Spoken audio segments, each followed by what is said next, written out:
شیر اور خرگوش۔ ایک گھنے جنگل میں ایک شیر رہا کرتا تھا۔ وہ تمام جنگل کا بادشاہ تھا، لیکن وہ بادشاہ جیسے پیش نہیں آتا تھا۔ ہر دن بے رحمی سے جنگل کے جانوروں کو کھا جایا کرتا تھا۔ شیر کے خوف سے جنگل کے جانور چھپ جایا کرتے تھے اور خود اپنی بھوک و پیاس کو مار کر سخت مشکلات سے دوچار ہونے لگے تھے۔ اس طرح کچھ دن بعد جنگل کے تمام جانور ایک مقام پر جمع ہوئے اور شیر کے شر سے محفوظ رہنے کے لیے سب مل کر رائے مشورہ کرنے لگے۔ سب نے اپنی اپنی بات رکھی اور آخر میں ایک گیدڑ نے کہا، میرا خیال ہے کہ ہم روز شیر کے ہاتھوں مرنے کے بجائے ہم خود ایک بار شیر کے پاس چلے جائیں۔ اس طرح روزانہ شیر کسی ایک کو کھا لے گا اور ہم سب اپنی اپنی باری سے چلے جائیں گے اور بلا خوف و ڈر سکون سے زندگی گزاریں گے۔ گیدڑ کے مشورے پہ تمام جانور رضامند ہو گئے۔ ایک بندر نے کہا، ٹھیک ہے، تمہاری بات بالکل درست ہے۔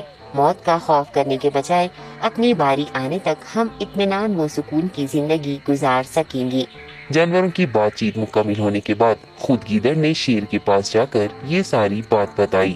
گیدڑ کی باتیں سننے کے بعد شیر نے کہا، میں بادشاہ ہوں، اس لیے تم سب کی بات مان رہا ہوں، لیکن ایک بات غور سے سن لو، اگر کسی دن مجھے جانور ملنے میں تاخیر ہو جائے تو میں خاموش نہیں بیٹھوں گا اور دوبارہ تم سب پر حملہ کرنا شروع کروں گا۔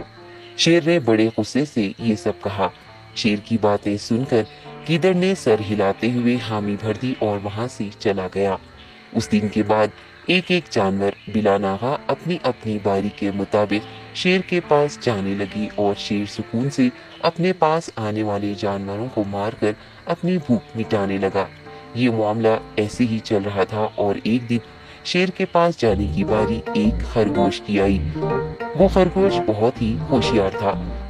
اسے شیر کے پاس جانا منظور نہیں تھا اور اس نے اپنے ساتھی جانوروں کو بے رحمی سے مارنے والے شیر کو سبق سکھانے کی ٹھان لی اور ایک اچھی تدبیر نکال کر آہستہ آہستہ شیر کی گفا کے پاس پہنچ گیا۔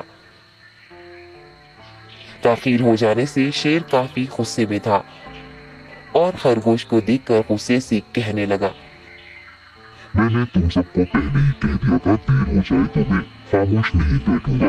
تم نے وعدہ خلافی کی ہے، اس لیے میں جنگل جا کر من چاہے جانور کا شکار کر کھا جاؤں گا۔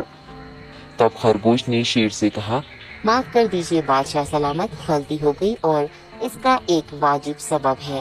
اطمینان رکھیے، میں بیان کرتا ہوں، آپ سنیے اور اس کے بعد آپ آرام سے مجھے مار کر کھا لیں۔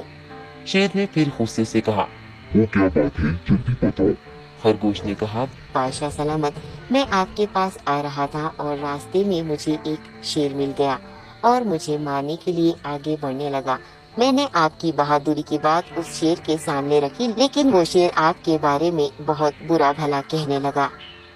یہ سن کر میں نے غصے سے کہا، تم ہمارے جنگل کے نہیں ہو، ہمارے بادشاہ کے بارے میں ایسی باتیں مت کہو۔ یہ سن کر وہ شیر مجھ پر حملہ کرنے کے لیے تیار ہو گیا۔ یہ دیکھ کر میں نے کہا، تم مجھے مارو گے تو ہمارے بادشاہ تمہیں ہرگز نہیں بخشیں گے۔ تب اس شیر نے کہا، تمہارا بادشاہ میرا کیا کر لے گا؟ میں نے کئی ہاتھیوں کو اپنے پنجے سے مار گرایا ہے۔ تمہارا بادشاہ ہو یا کوئی اور ہو، میرے ہاتھوں بچ نہیں سکتا اور میرے سامنے کوئی ٹک نہیں سکتا۔ میں اسے ختم کروں گا۔ یہ سب بدتمیزی کرنے لگا۔ میں نے اس شیر سے کہا، تم ہمارے بادشاہ سے آ کر بات کرو۔ تب اس نے فخر سے کہا، میں کیوں آؤں؟ تمہارے بادشاہ میں دم ہے تو اسے ہی یہاں لے کر آؤ۔ یہ کہہ کر مجھے دبانے لگا۔ بادشاہ سلامت، اسی لیے آنے میں تاخیر ہو گئی۔ یہ سنتے ہی شیر غصے سے کہنے لگا، چلو ابھی چلتے ہیں، اسے ختم کر دوں گا۔ یہ سننے کے بعد خرگوش نے شیر کو جنگل کے درمیان موجود ایک کنویں کے پاس لے گیا۔ خرگوش نے کہا، بادشاہ اس کے اندر دیکھیے، وہ وہاں آپ کا بے صبری سے انتظار کر رہا ہے، آپ اسے اچھا سبق سکھائیے۔